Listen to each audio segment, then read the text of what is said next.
Hello everyone, আসসালামু আলাইকুম। নতুন একটি ভিডিওতে আপনাদেরকে স্বাগতম। আজকে ভিডিওটার মূল উদ্দেশ্য হচ্ছে অলরেডি অনেকেই সেপ্টেম্বর ইনটেকের জন্য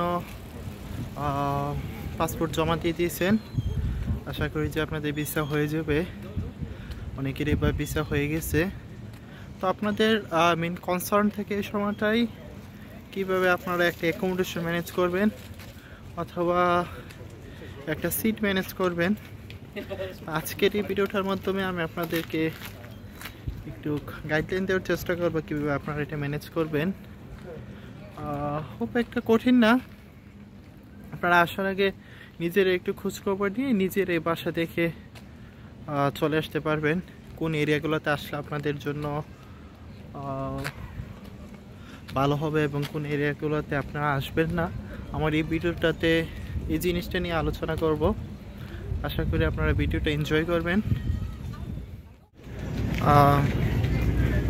আপনারা বাসা খোঁজার জন্য আমি সাজেস্ট করব যে ইউকে বাংলাদেশি কমিউনিটি একটা ফেসবুক গ্রুপ আছে।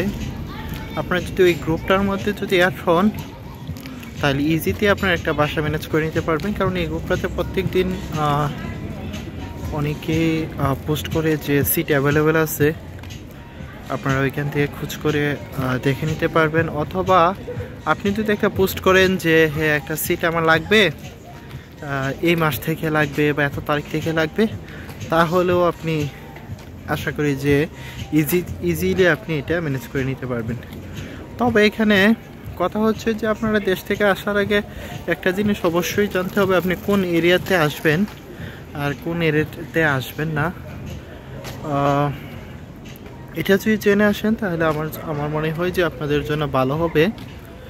ফার্স্ট অফ অল, যদি আপনি লন্ডনের ভিতরে আপনার ইউনিভার্সিটি হয়ে থাকে, তো আপনি যে এরিয়াতে থাকেন না কেন এখানে ট্রান্সপোর্টেশন সিস্টেমটা খুব ভালো। আপনি মোটামুটি 30-40 মিনিটের মধ্যে আপনার ইউনিভার্সিটিতে পৌঁছে দিতে পারবেন। তো যেহেতু আপনি পৌঁছে দিতে পারবেন তাহলে আপনার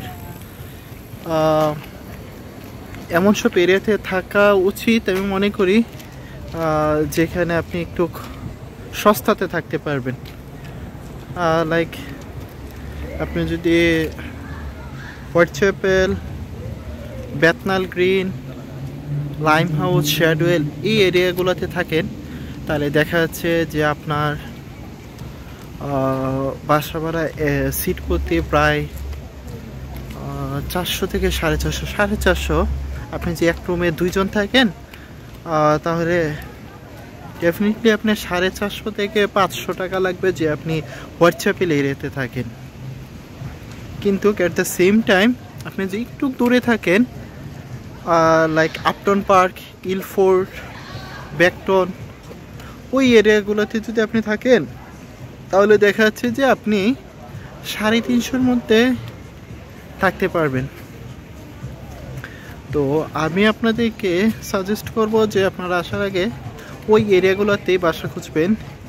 আপটন পার্ক, ইলফোর্ড, হ্যাঁ, তারপর হচ্ছে আপনার ব্যাকটন আছে, বার্কিং আছে, ওই জায়গাগুলোতে আপনার একটু বাসা ভাড়া প্লেস্টো আছে, একটু বাসা ভাড়া কম থাকবে, আপনারা ওই জায়গাগুলোতে আসবেন।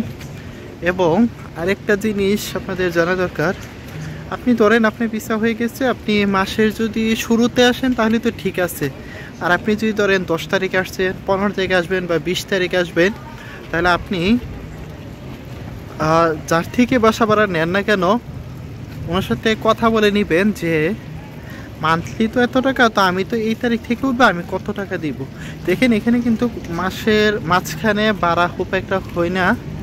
যারা বাংলাদেশ থেকে আসে তারাই কিন্তু ওই সময়টাতে ভাঙ্গা বাসা ভাড়া নেই, ভাঙ্গা মাসে বাসা ভাড়া নিবে। তো আপনারা ওইখানে একটু দামাদর করে নেবেন।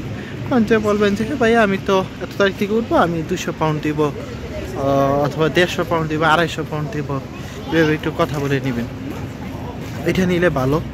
আরও কিছু জিনিস আপনাদেরকে জানা দরকার, বা যখন বাসা আপনারা কনফার্ম করবেন তখন একটু কথা বলে নেবেন যে আমি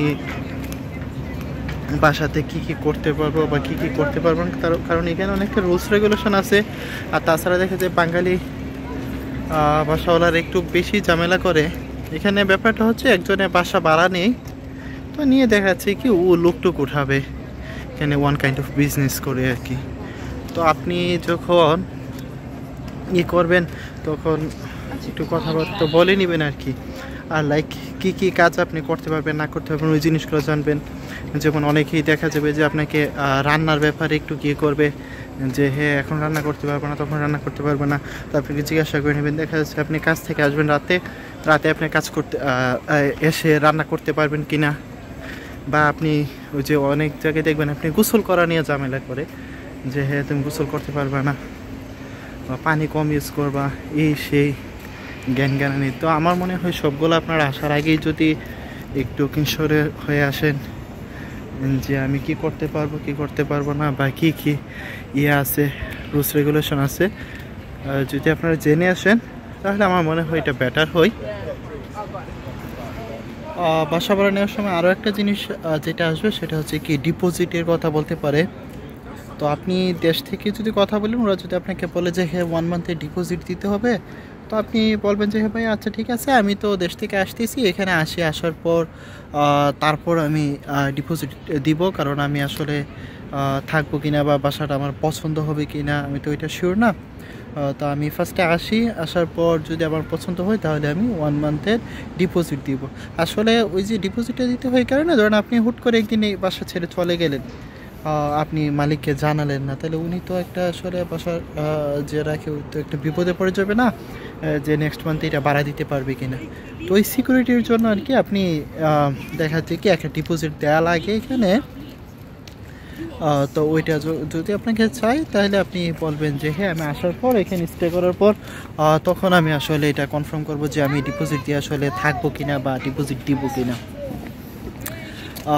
আরও একটা কথা হচ্ছে কি আপনি ওটার সময় এটা করে নেবেন যে আপনি ধরেন এখানে উঠতেছেন, কারণ আপনি যে বাসাতে ছেড়ে দেন কয়দিন আগে আপনি নোটিশ দিয়ে বাসা ছাড়বেন, বা উনিও যদি কোনো কারণে যে আপনাকে বলে যে বাসা ছেড়ে দিবেন আপনাকে কয়দিন আগে নোটিশ দিবে, এটা অবশ্যই কথা বলে নেবেন যে হ্যাঁ আমাকে 1 মাস আগে জানাতে হবে, 15 দিন আগে জানাতে হবে।